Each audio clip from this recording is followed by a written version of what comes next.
Hi hello ನಮಸ್ಕಾರ ಎಲ್ಲರಿಗೂ welcome back to my channel. ಇವತ್ತಿನ ಸ್ಪೆಷಲ್ ಶಿವರಾತ್ರಿಯಲ್ಲಿ ಮಾಡುವಂತಹ ವಿಶೇಷವಾದಂತಹ ಈ ಉಂಡೆ, ಅದನ್ನು ಕೆಲವರು ತಂಬಿಟ್ಟು ಅಂತ ಕರೀತಾರೆ, ಕೆಲವರು ಅದನ್ನು ಟಮಟ ಅಂತ ಕರೀತಾರೆ. ಕಡಲೆ ಬೀಜದ ಟಮಟ ಹೇಗೆ ಮಾಡೋದು ಅಂತ ನೋಡೋಣ ಬನ್ನಿ. ಅದಕ್ಕೆ ಬೇಕಾಗಿರುವಂತಹ ಇಂಗ್ರೀಡಿಯೆಂಟ್ಸ್ ನೋಡೋಣ.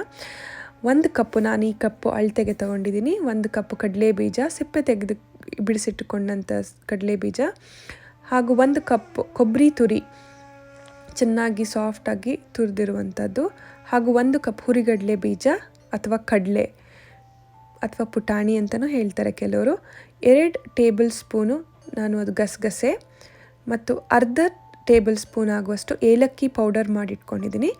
ಆಮೇಲೆ 4 ಟೇಬಲ್ ಸ್ಪೂನಷ್ಟು ನಾನು ಎಳ್ಳು, ಬಿಳಿ ಎಳ್ಳು, ಹಾಗೂ ಸೇಮ್ ಅದೇ ಕಪ್ಪಿನಲ್ಲಿ 1 ಕಪ್ ಆಗುವಷ್ಟು ಬೆಲ್ಲ. ಮೊದಲಿಗೆ ಬೆಲ್ಲನ ಸ್ವಲ್ಪ ಅರ್ಧ ಕಪ್ಪು ನೀರು ಹಾಕಿ ಅದನ್ನು ಪಾಕ ಮಾಡ್ಕೊಳ್ಬೇಕು.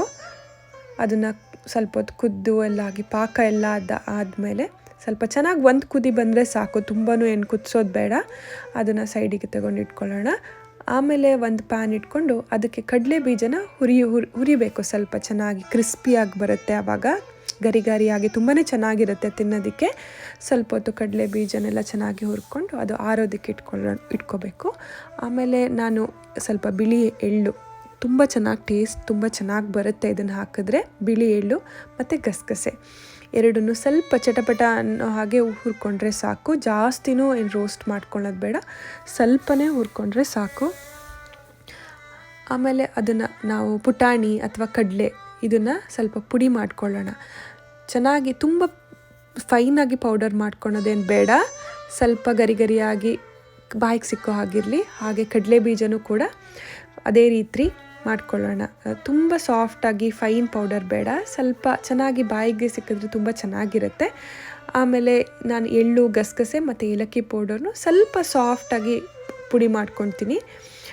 ಮತ್ತು ಅದನ್ನೆಲ್ಲ ಆ ಮಿಕ್ಸ್ಚರ್ನ ಇದಕ್ಕೆ ಮಿಕ್ಸ್ ಮಾಡೋಣ. ಅದಾದಮೇಲೆ ಕೊಬ್ಬರಿ ತುರಿನೂ ಮಿಕ್ಸ್ ಮಾಡೋಣ. ಆಮೇಲೆ ಮಾಡ್ಕೊಂಡಿರುವಂಥ ಎಳ್ಳಿನ ಪುಡಿನೂ ಮಿಕ್ಸ್ ಮಾಡೋಣ. ಎಲ್ಲನೂ ಚೆನ್ನಾಗಿ ಮಿಕ್ಸ್ ಮಾಡಬೇಕು, ಚೆನ್ನಾಗಿ ಹೊಂದ್ಕೋಬೇಕು ಎಲ್ಲದು. ಏನೇನು ಪೌಡರ್ ನಾವು ಮಾಡಿದ್ದೀವಿ ಅದೆಲ್ಲ ಚೆನ್ನಾಗಿ ಕೈ ಆಡಿಸಿ, ಆಮೇಲೆ ಮಾಡಿಟ್ಟಂತಹ ಪಾಕನ ಸ್ವಲ್ಪ ಸ್ವಲ್ಪ ಚೆನ್ನಾಗಿ ಮಿಕ್ಸ್ ಮಾಡ್ತಾ ನಾವು ಎಷ್ಟು ಬೇಕು ಅದೆಷ್ಟು ಹಿಡಿಯುತ್ತೆ ಅದನ್ನು ನೋಡಿ ನಾವು ಅದನ್ನು ಚೆನ್ನಾಗಿ ಮಿಕ್ಸ್ ಮಾಡ್ಕೊಬೇಕು. ಆಮೇಲೆ ಆಗಲೇ ಉಂಡೆ ಕಟ್ಟಬೇಕು ಚೆನ್ನಾಗಿ. ತುಂಬಾ ಚೆನ್ನಾಗಿ ಬಂದಿತ್ತು. ಟ್ರೈ ಮಾಡಿ ನೋಡಿ ಒಂದ್ಸಲಿ ಹೇಗೆ ಬಂದಿತ್ತು ಅಂತ ಹೇಳಿ. ತುಂಬಾ ಈಸಿನೂ ಮಾಡೋದು.